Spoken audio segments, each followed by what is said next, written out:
yeah, yeah, yeah, yeah, yeah, yeah, yeah, yeah, yeah, yeah, yeah, yeah, yeah, yeah, look, ball player, no watching from the side. Said that you got him next, well go ahead and show him why. No limits in the sky, go ahead and take your shot. This one is for the city, let's show him how we rock. Coaches used to call my phone, what you doing? What up, everybody? Welcome to another edition of Up Next, the podcast where we usually talk about who's up next in youth sports, but we deal with all sporting topics, and we got a special guest today. But first, of course, I'm Jamal Murphy, and I got my co-host extraordinaire Khalid Green in the house. What's up, man? Peace, man. Just happy to be here, man. I got a real NBA champion on here. My boy Popeye Jones. Yeah, I got him on here, and we're gonna kick it, man. This is my guy that we got close when we were with the New Jersey Nets together. He was a coach under Coach Avery Johnson, and here we are.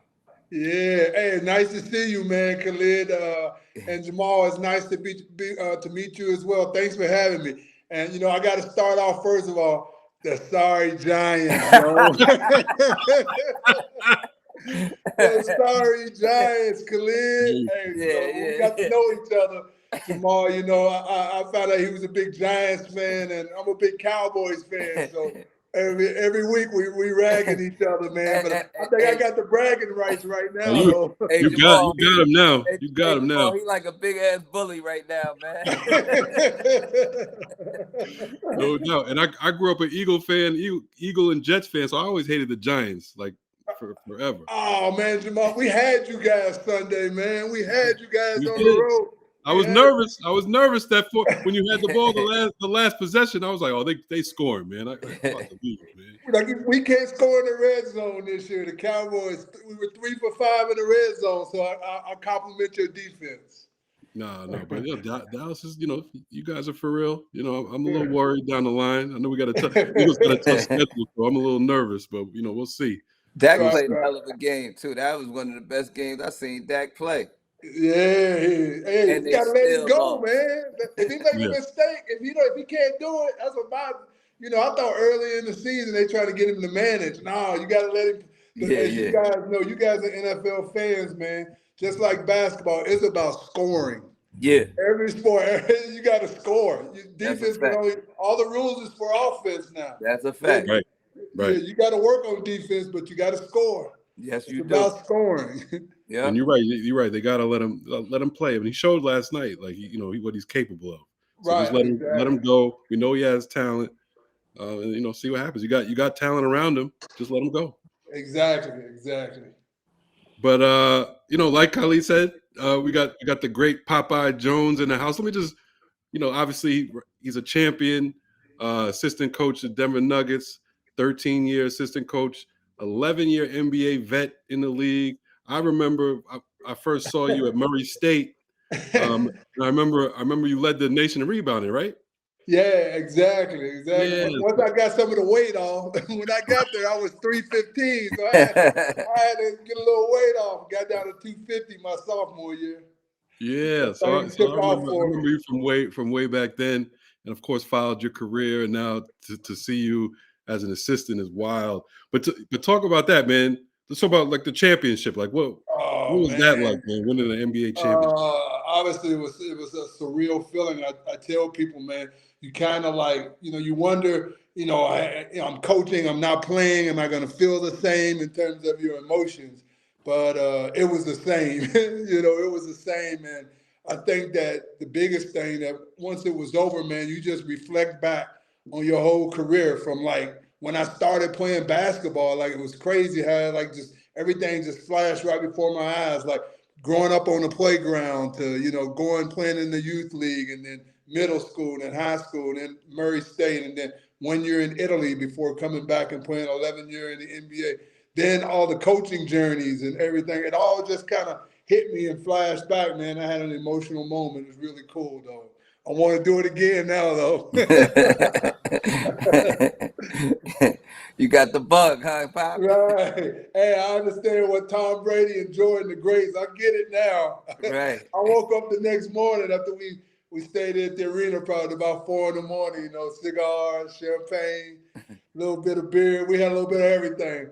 I woke up the next morning with a little headache, but the first thing I said was, man, that was fun. Let's do that again. Seriously. And, Well, and the well, way you see what yeah, go ahead. after that, it was like an arms race, man, in the West, man. Everybody geared up. Durant, Bradley Beal went on with Yeah. Phoenix, and other teams geared up all around the league to just make y'all the target now. And Yeah. and how does that look in the league, man? How does that feel? It feels really good, but I tell you, that was funny you said that, man. That was the message, Coach Malone, when all the guys we got back and started training camp. He talked about, because their whole journey. I only been here 3 years, but that journey he started when Jamal and Joker were rookies together. They've been on a long journey, and the thing he said, he goes, "We used to be out hunting people." He said, "Now we got a bullseye on our chest every night. You're the champs." And I can't remember the exact quote, man, but it was a really neat quote. If you guys look it up, it was from John Wooden talking about that you got to have you can have talent to win a championship, but you got to have talent and character to repeat as champions. It was something, but you have to look it up. It was really cool. Right. And the way we started this year, obviously 7-1, man, people thought probably we were going to have, a finals hangover. Man, it's been great, and obviously led by the Joker, man. It's a blessing to be just in his corner, man. To watch the way this kid works, to watch how he performs night in and night out. They throwing double teams at him. They throwing little guys at him. They throwing big guys at him. It's special. And I tell you guys, every time he breaks some kind of record, man. When I try to tell people, I don't know if people in Denver understand, man, he's mentioned with like the greats, like we talking about like Wilt, they put records up and stuff. And last night he became 4th all time on the assist list. He passed LeBron and Jason Kidd, man. I took the box score to him and said, "Sign it for me, big fella." Right. Right. Hey, unbelievable guy, man, family man, great work ethic, great teammate. And I think that, man, obviously he makes us go, but we got some other pieces. Obviously, our starting five, to me, I've never been around such a starting five. And you talked about how teams are gearing up, and we see it, like an arms race.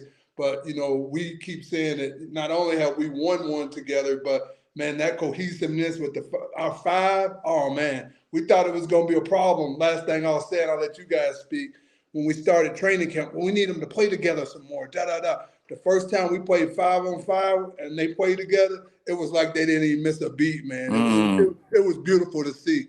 Beautiful to see, guys. So what have you relate your journey to Jokic, because when he first came in the league, similar to you said you lost a lot of weight and and you became the leading rebounder in the country. But he came in the league kind of like, a little heavy. Yep. And you can see the clear indication of his work ethic, I guess when he came back one of those summers, and his games has just taken off since. Like what have you gave him input into, working on his body, or has that just been about his own self-motivation? It's been more, because it started before I got here, Khalid. It's been more about his own self-motivation and the people around him that, works with. I think our trainer is great, who works with him, Philippe. He's really good, really close with Joker. And he just took a step in terms of, they said after I got here, I learned it's just about nutrition, diet, and getting in the best shape. And you look at him, you think, well, he's not in great shape. But, man, as you guys know, he played 45 minutes if you need him, man. He got to be. He don't get tired, man. It's crazy. He doesn't get tired. We have to watch him. We're like, hey, man, come on, get a break. Or even like, a lot of guys, I'll say this, stars, they don't practice every day. Khalid, you've been around. Yeah. Man, this kid practice every day. he doesn't want to take himself out. We have to kind of pull him out of drills and stuff sometimes. Right. But yeah, and as you know, guys, that's why he's a 2-time MVP and now a world champion and looking for more. And I think what blows people's minds is how he looks on the court. He's not gonna wire you with any type of crazy athleticism, but he's gonna kill you with his skill set, his passing ability, and to me, his feel for the game is top notch, like elite of all time. I'm talking about. Yep. I've never seen. I tell you, talk about that. I've never seen nobody speed him up. You cannot speed him up, man. That right there to me, no matter how much you pressure him, how much you double him, like you said, you can't speed him up. Right. And if you go single cover him, obviously he's going to score, but he's going to pick you apart out of double teams. And to me, the biggest thing, that roll in the pocket, that people don't understand how hard that shot is, that running floater. And he makes that thing like it's that's like riding a bicycle. He makes it like it's riding a bicycle. I was watching last night, I think, and he had monster numbers, like almost at 38, 14, 12, something like that. And I'm thinking about it, and I'm like, with guys like that, coming, he has 2 MVPs already, and I guess it's not all based on athleticism. So a lot of times people think like even if he's young, they think like that's who he is. But then I'm wondering, like he can still get better. He's still getting better, right? Yeah, he's still working. You're right, Jamal. He still works his butt off. He's still getting better. I think our early indication is look at what he's shooting from 3 in his attempts. He didn't shoot a lot of threes last year. He up, I think around 4 or 5 already at like 40%. So that's another like danger that you got to worry about now. Not only the post, now you got to worry about the 3-point line, the roll in the pocket, the passing. But obviously he makes everybody else better. I know we're talking about it, but our starting 5 and Jamal, man, I've never seen nobody so cold-blooded in my life. You talking about want to take the big shot? You talking about you better not piss him off on the court? He one of them type of player. He might go off for 30 on you the next 6 minutes. And he debunks the myth that Canada kids are soft. No, he ain't soft at all. Obviously, the way he was raised. If you start a story, he's not soft. And then, to get a champion, like to me, was like KCP. We've been trying to get him, man. Just that 3-and-D guy, that energy guy, that guy you need that's going to guard multiple positions. It's going to make open shots. You really ain't got to run a lot of plays for him. You put him out there, and then obviously Aaron Gordon, what he brings. We saw how we had to make Miami change their starting lineup. They had to go bigger because after game 1, he just destroyed them in the paint. And so, you got them. And then Michael Porter, to me, is one of the best shooters, man, I've ever seen at 6'10". People don't understand he's 6'10", and and we're a big lineup. Like I said, with Aaron and Mike, you look at us walk out there to jump ball, you're like, man, they big because Jamal's 6'4". So, and I think Calvin Booth has done a great job also, man, bringing in these young guys. General manager, if you win one, you're always like, man, we don't want to play young guys. We don't want to develop guys. But it's a great mix, man. We got some good young guys. I don't know if you guys saw Julian Strother. You talking about can fill it up. Went off last night. That kid can really shoot the ball. And he ain't scared. We know, Khalid, we're looking at to see if he's scared if you're rookie. We always looking, and Zeke Najee's coming, and we got a veteran in Reggie Jackson who we didn't use last year, but is making shots. We know Reggie, what he's capable of. He makes shots. That's a fact. And Christian Brown bringing toughness, and people didn't know about Peyton Watson, who, didn't even play at UCLA. You guys, he didn't even get on the court. And that length and athleticism, if you look at his per 36 already, he's averaging about 2.5 blocks as a 6'8" wing. This kid, he blocks shots out of nowhere with his length and athleticism and, running on the break and finishing. But, it's a long way to go, and it's early guys, and it's a joy to be on the staff, to, like I said, to watch, you got a shot going into the building every night. It wasn't that way when me and Khalid was working in Jersey. No, it's not. We're just trying to hold on. Yes, indeed, we was trying to hold on. We were just trying to hold on, baby. Right. So again, man, I've been through it. Like you guys said, how long I've been, playing and coaching, and it's a joy to be on one of the top teams, coaching, assistant coach in the league. And like I said, you just know every night you got a chance. You got a chance. And Pop, for like our audience, kids that want to be coaches, what does it take to be an NBA coach? Like, what's your weekly, diet of work? I think the first time I'll say, you just said it. You said work. Yeah. That's that work with a capital WORK. Right. For example, after the game last night, when it's 10 o'clock and I worked till 2 a.m. And then I just got finished working watching Golden State because it's a big one tomorrow. But I think the film study, you got to put in the work, you got to put in the time. It is time consuming. And then I think other than that, and then being able to be honest and communicating with guys, man, telling them when they're not playing well, when they're playing well, when they're doing things well, almost like I'm kind of like a father figure, obviously I already played 11 years, so they know kind of, the ups and downs, and not only the guys who are playing, but the guys who are not playing, making sure they're staying ready, because, we're going to need them on, like, for one day, example, like Julian. Julian had, he had a great preseason. A kid as a rookie probably was wondering, when am I going to get back in there? And then last night he got his opportunity and he was ready. Right. So, you try to always tell them about stuff like that. Hey, once you get your opportunity, you better be ready. So Right. you better keep working. Right. And I think the same thing, I said that with players, I think that applies as a coach. As a coach, you got to keep working because the game is always evolving and changing, as you Right. guys know. You got to Right. know what you're talking about and what you're looking at. Right. What's like as far as assistant coaches? A lot of people don't know the ins and outs of it, but it like what's your particular role, and what are how are roles like determined amongst assistant coaches? I think every head coach handles his staff differently in terms of how he gives them roles and what their responsibilities are. For example, over my coaching career, I started in player development. Then I was on doing defensive stats.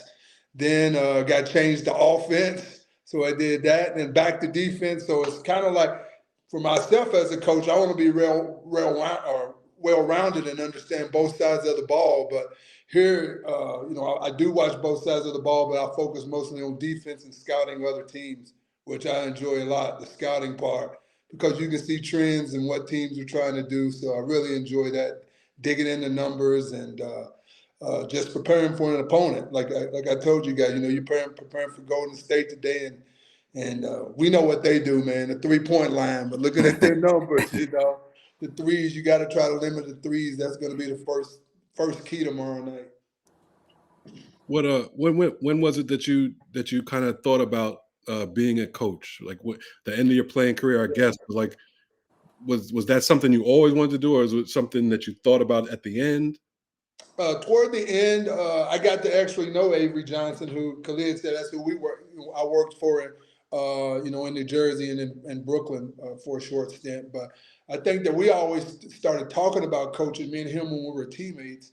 And then we became teammates in Dallas, and Don Nelson was there. And so I started spending, I was out of the playing rotation, but I started spending a lot of time with Nelly, man. Playing golf. Nelly loved playing golf, so I'd always go out and play golf with him and watching him coach and talking to him about coaching. And when I got done playing after 11 years, he actually asked me to come back to Dallas and start being a player development coach. But the first year I said no, and then Avery Johnson took over and then asked me. I said no again. I did the summer league. Just kind of, I think I needed a reprieve from the road, but I always knew I wanted to do it. But the 2 years off from the road helped. And then the next year, after they lost to Miami in the finals, the next year I went and started being a player development coach and just started learning. I thought I've worked for different coaches, but Avery, I always giving him credit, man, for grooming me and growing me as a coach. Starting me like player development first. Then he's like, okay, you're responsible for your opponent's scouting reports. So then learning how to type those out. then now you're responsible for defense. These stats I want for defense. So, you know, watch film and develop drills and stuff. So I credit him when really, you know, I had the bug, but I credit him in teaching me the business though. Let me what about do you want to be a head coach one day? I think we all want to be a head coach, but you know, I've never been a guy who like I'm putting my name out there or whatever. I think people know. Obviously, my experience, as you called out, how long I've been doing it, and you know, if the opportunity comes, I have an agent. You know, he gets out there for me. If that opportunity comes, I'm going to take that interview and see what I can do. Absolutely. Nice. Would love to see that. Would love to see that. So let me take you back. You know, we do a lot of we do mostly youth sports Okay. stuff, but take me back to when you started playing ball. Like what made you fall in love with the game, and then kind of like the trajectory of your career, you know, before you got to Murray State. Gotcha. Well, I think what obviously got me interested in sports in general, I'm the youngest of five, and my whole family, you know, they didn't play any collegiate level, but they all were pretty good high school players in their own right. And as a little boy growing up, man, y'all probably too young, but every house used to have the big picture TV, the big frame on the floor. So there was always trophies on top of that TV. Right. You know, so that's one thing that served for motivation. I remember when I first got my first T-ball trophy, because I played baseball, football, and basketball growing up. I got my first T-ball trophy. I took it, brought it home, and set it on the front of the TV. So now I got one on you. Let me go from here. Those trophies used to be big, man. Those trophies. Yeah, right. So Definitely. just the love of basketball, but like I said, not only basketball, football and baseball. Man, I actually loved all three, and I never trained in any of them, so I didn't know what training was. So I'm just, you know, I was going from one season to the next, and just playing and having fun. Yeah. And then Murray State came, and I won Miss Tennessee Mr. Basketball, Class A, because I'm from a small town, and Murray State's right across the state line, and one of the only Division I scholarships I actually had offered. And when I got there, the coach brought me to the office, and because I had played baseball with a lot of the Murray State guys, he said, "Your baseball playing days are over. You're gonna train and get in shape." he said, "I think you can be a pretty good player." So that's kind of how I started, man. I got on campus. I was like 320, man, and just started hitting. And by the time my sophomore year rolled around, I was like 250, and that's when my career really took off at Murray State.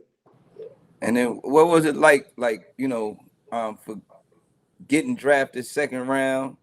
And you know, I don't know if you had that expectation to go to the NBA when you got to Murray State, but to get to a lot of people don't understand, to get to the second round is one thing, but that's not a guaranteed contract. But you found a way to make an 11-year career. Like that in itself is a big deal.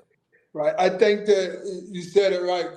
The first thing you said, I think the competitive nature that was in me, that first of all, I'll go back to my Murray State days, my freshman year, man, I couldn't play but 2 or 3 minutes at a time. And I'd be sitting over, I had never sit on the bench.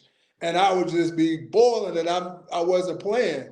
And even after my rookie or freshman year, the coach, as you have your post-game meeting, or postseason meeting, I apologize. He said, "Hey, we're bringing in some more players that you're not going to play." My sophomore year coming. So I remember walking back, man, to my dorm, and to myself, I was like, I'm not going to play. I only was playing like 6 minutes, Right. My freshman year. Now he said, I'm not going to play. So I think that motivation just, okay, let's get in shape. Let's see where you can go. You know, let's see what you can do with this. You're right. I never had any expectations of playing in the NBA, and then, you know, getting drafted second round. I tell people this probably was bad because it was before cameras and all. You know, everything could be in your house. But I was at home watching the draft, man, and I was, you know, everybody thought I was going to go in the first round. When I didn't go in the first round, I actually left and went to a bar with my friends. And my cousin came down and said, "Your mom's looking for you, man. Houston Rockets drafted you 41." And I was still mad. I was like, then I said to myself the next day, I got to prove them wrong again. Right. that I'm good enough, that I'm Right. good enough to play in the Right. NBA. Right. And then that route was, like you said, second round picks. You don't get any guaranteed contract. So I had to go to Italy, and I'm talking about I'm a country boy, man, from Tennessee, from Northwest Tennessee, a town of 5,000, and here I go to Italy, not being able to speak the language. Or I couldn't even. They gave me a 5-speed. I couldn't even drive that. I had to learn to drive a 5-speed. But I think the whole experience of it, and playing really well over there before NBA teams had a lot of scouts over there. But Dallas had a scout in Italy who would come watch me all the time, the Mavs. And heck, I was over there playing well, averaging over 20. Again, probably 13, 14 rebounds. And then the next year, they said Dallas traded for my rights in the draft with Eric Riley, who was at Michigan. And so I was like, what's that mean to my agent? He goes, they want you to come to like their summer camp before summer league. So I went to their summer camp, guys, man, and I was like, okay, here. I'm going to show you I can play in the NBA. And we started playing, and they was like, oh, wow. Wow. And they was like, well, your Italian team still owe your rights. So you can't go to summer league with us. So I went home all sad because I had to go back to Italy. And then 2 weeks later, my agent called and said, hey, they brought your Italian contract out. You're going to the Mavs. I said, I'll be there next week to start working. And I tell you guys, and I talk about working, coaching, but you guys, for all the youth athletes, man, if you want to make it, give yourself a chance with work ethic. And why I said that, because my NBA mentor, I got to Dallas, and if you guys remember the Mavs back then, that was like 93, 94, not that good. And I remember going to the track the next day, and you guys know how hot Dallas is in the middle of August. Right. And the only guy out there player-wise that Monday morning was Derek Harper. And I started talking to him, and he said, this is what it takes, young fella, if you want to make it. And I'm like, this kid, man, this dude has been in the league, 10, 11 years? And he's out here right now? That right there, that light bulb went on in my head. Ding, ding, ding. Right. I know what it takes. Well, that reminds me of Popeye gave me a quote one time. He said, man, you got to learn how to eat soup with a fork, baby. There you go. I still say it. You know exactly, man. Yeah. You got to learn to eat soup with a fork, all you kids out there. That's Absolutely, right. in sports. You got to work at it, man. You got to work at it. It's the only way. About everything. And you guys know we're talking about youth sports. Jamal, I don't know if you know, but I got 2 kids in the NHL. I do know that. Their work ethic that's the one thing that I instill, man. The work ethic. They work their butts off. They work hard at it in the off season, and they train and they work hard at it during the season. So, I always said, like you said, eat soup with a fork, and I always said to them, nothing's free in life. That's right. That's right. And then speaking of, Derek Harper's son is like number 2 in the country in high school right now. I didn't know that. Dylan Harper? Dylan Harper. That's his son? Really? That's his little boy? Yeah. I didn't realize that. Dylan Harper. I have to hit it. I usually still see him when we play the Mavs because, he still does some TV for Mavs. So okay. I still go up and tell you, hey, you still my mentor, bro. No question. Yeah. Hey, before your Knicks stole him from Dallas. Right. I remember those days. He was balling for the Knicks too, baby. Yeah. He had that mean hand check. I remember that. Yeah. Oh, yeah. He got that hand. He got them strong hands. Yeah. He's going to hand check you, then he's going to steal it around the other side. He's going to set you up. You're talking about, going back to like the youth sports aspect of it. You were talking about the work ethic and, kids coming up now. And you see it, obviously, because you're getting, like you said, you're getting Strawther, you get these young kids every year to all these organizations. What's your take on the whole on the industry now, on the AAU, not just AAU, but how kids are coming into the league, the skills they have compared to when you were coming up? I know when you were coming up, AAU wasn't that big a thing because I think we're around the same age, so. What's the difference now, and what are the pros and cons, you think? That's a good question. I tell you, because I haven't had any of my kids go through the AAU system to really to see it, up close or be a part of it. But just talking to other friends about it, I had my best friend, his son came through it, and he was talking about how you see a lot of the top teams, and we get them. I'm gonna say this: they don't know how to play. To all the young kids out there, please, you have to learn how to play. And we talked about it earlier when we was talking about Joker. I started again. I have a 4-year-old. So, hey, I see Joker's fundamentals. I'm like, kids, learn the fundamentals, learn the fundamentals. That I think that that's really key for them to understand the fundamentals of the game, man. And he told me, like, and I don't know the AAU teams. He said, "Well, you'll watch this one team because I get it. Teams are kind of trying to, or players are trying to showcase their talents." But he said they'll go 1-4 flat. Okay, it's your turn to go up an ISO. It's your turn to go up an ISO. It's your turn to go. It's like, oh my gosh. And we get the young kids coming in, and one thing you mentioned Julian Strother. One thing about him that stands out, and and I don't, like I said, I don't watch a lot of college, but watching him from the first day, you know what I said to myself? Mark Few is a good coach. Mm-hmm. Mark Few is a good coach, and any young kids out there watching, and they got to pick a university, please find a good coach that's going to teach you how to play and hold you accountable. That's right. Because if you want to make it, you got to know how to play. I've seen so many talented kids come in the league, but they don't know how to play. And then if they don't adapt and learn, then I ain't gonna call any names. And as you guys know, then they're gone. Yep. And I was thinking about like your career. You played all those years, and you're a role player, and I think that takes a special individual, right? Because like most kids, like you come into the league, your dream, and everybody thinks they're going to be a star. Yep. Right? So to be able to adapt and change, and work differently and play differently, that's like a special talent in itself. It feels like. It's funny you said that, Jamal. It's funny because you have to. I'll tell you about myself, my experience with that. Playing with young guys and trying to teach guys that now.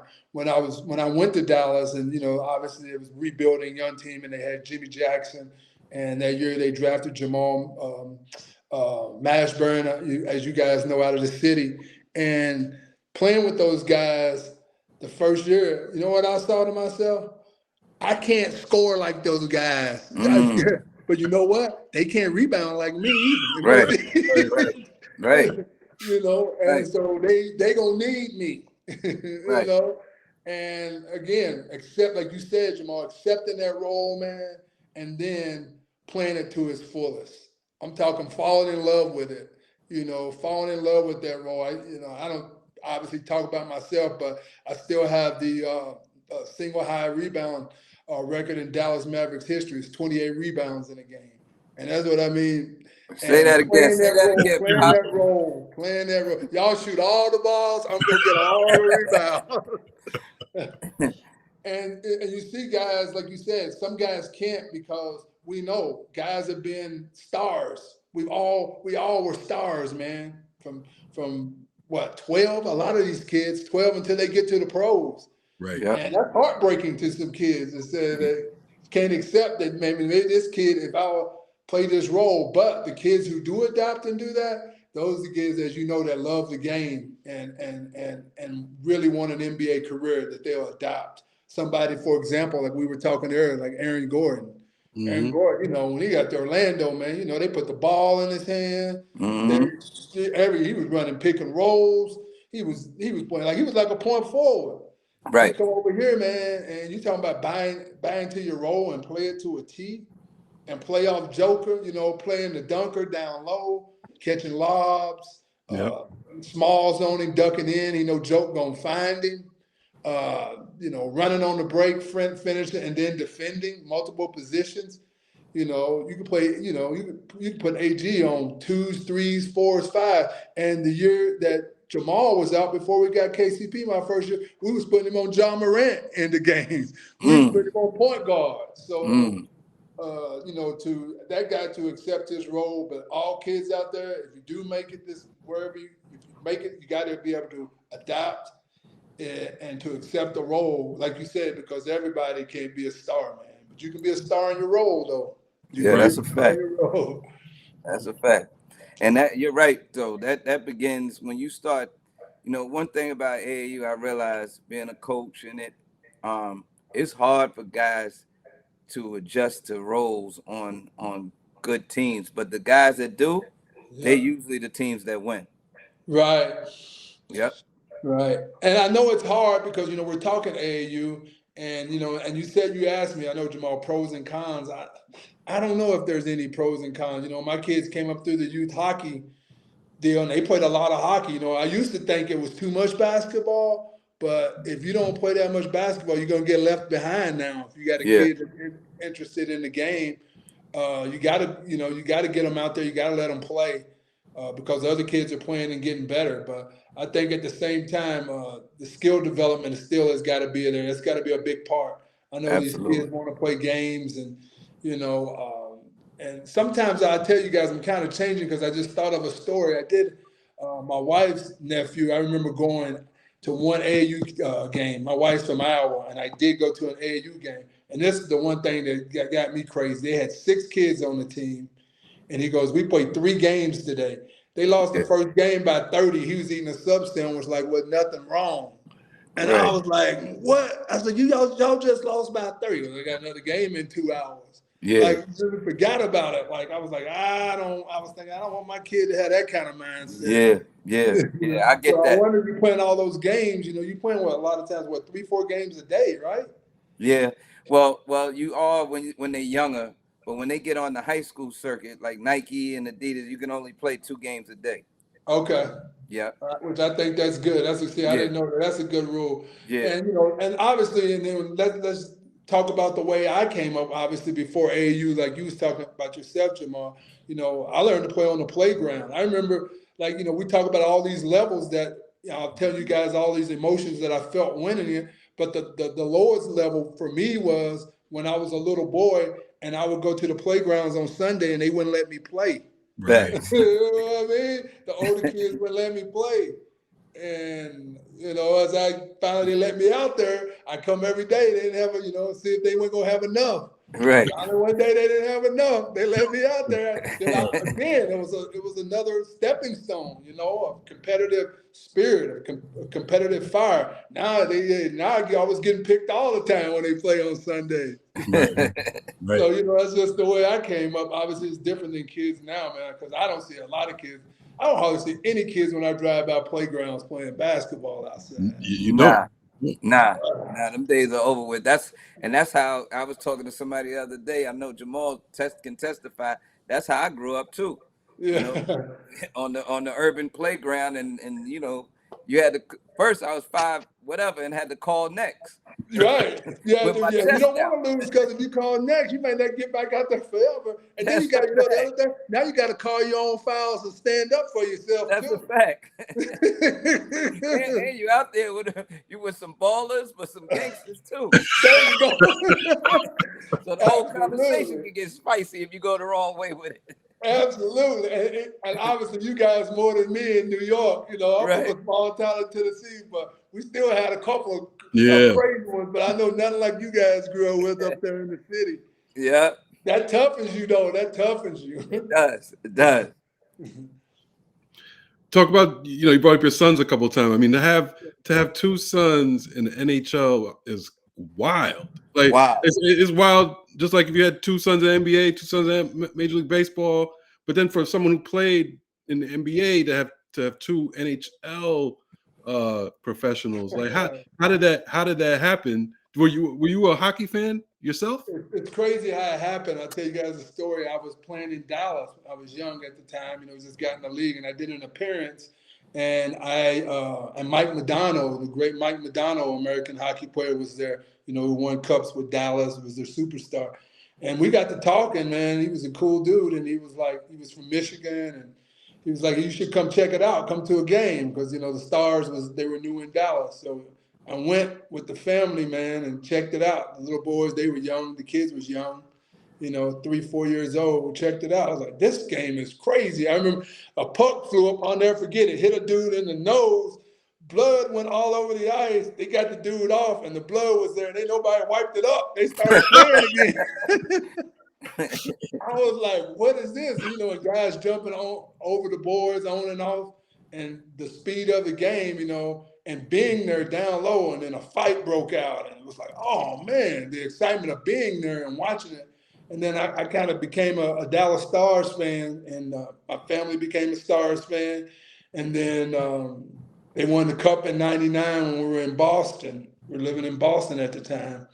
And Brett Hall, y'all guys probably don't know, but Brett Hall's infamous goal against the Sabres against Buffalo, we had to take the Stars had to take y'all down for the Cup. But anyway, the next year I moved to Colorado when I came to play for the Avs, or I'm sorry, for the Nuggets, and the Avs were really good. They had just won a Cup, and you know they were trying to win another one. I think they won one in '96, and they were always good, really good team. And we started watching the Avs, and then a kid came on one day and was like, I want to skate. The kids at school, because they was playing rollerblade outside, you know, in the neighborhood. I was like, skate, man, I don't know nothing about no hockey skate. We watch it at home. I don't know nothing about what to do. And so I was down at the Pepsi Center working out, you know, playing for the Nuggets. And Joe Sakic walked by. I knew who he was, you know. Other guys on the team, they don't know who Joe Sakic is. You Right. know, the president now, or the GM of the Avs, you know, 5'10", look unassuming. And I said, hey, Joe, I said, man, I got to ask you something. I said, my kids want to skate, man. I don't know what to do. And he didn't know me, but he looked at my feet and he looked up because he's 5'10", and he was like, he goes, I'll just tell you what, if they're going to have your size, just teach them how to skate. Teach them how to skate. So we went to the hockey store, and as you guys know, man, this is an expensive sport. For the first time, I was like, good Lord, at the hockey store. Right. It cost me, but they started getting skating lessons, and they fell in love with the game, man. And I can see why, though, because of the pace of it. You know, non-stop pace. It's action. It's not like, you know, as we know, like the league where it's 5 guys out there and then it's got to be a whistle and you got to sub. They subbing on the fly. They playing. So we got addicted to the game and just fell in love with it, man. And then just tried to guide them and said, I always said, are you having fun? You know, you got a lesson. You want a lesson. You're having fun. That was always my thing, man. Are you having fun? Are you having fun? And obviously they got better and better and better at it. And just kept running. And then the U.S. national program came calling in Michigan, and they left home at 16. Did that, and then they went both and played juniors up in Portland for the Winterhawks. And, you know, I tell you, hockey, it teaches you mature. I can see that with my kids at a young age, like those 5 o'clock hockey practices. What I did, and parents should do it to their kid. They don't have to be hockey. I said, okay, you got an alarm clock. You got a 5 a.m. practice Saturday morning. I said, set your alarm clock and get up and get your clothes on, get breakfast, and 30 minutes to take you.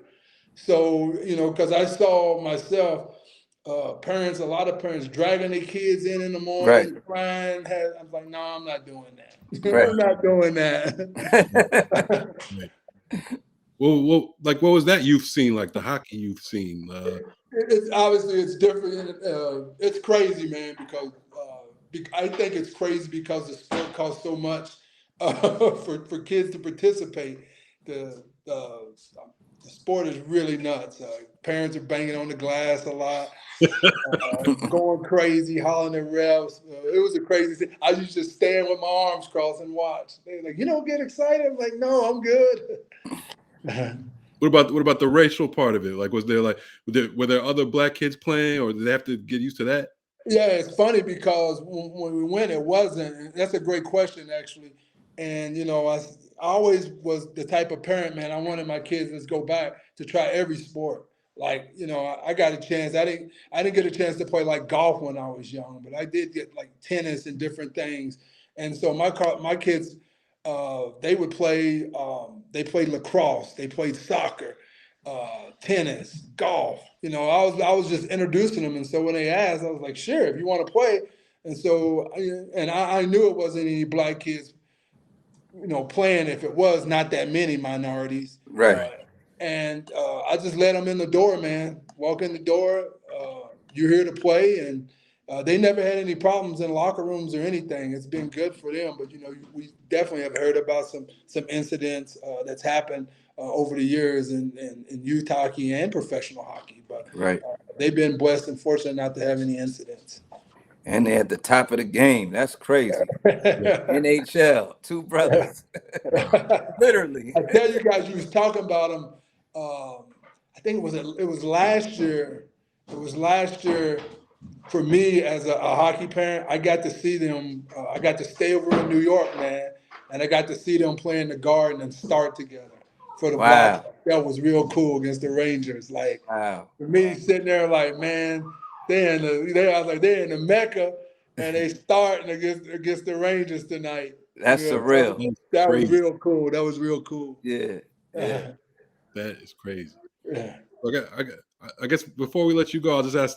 I want to ask you. I'll kind of go back to playing career, difference between now and then, that type of thing. But if you were coming out now, like with the way things have changed, big men, all that kind of stuff. Like what kind of player would you think you would be now compared to?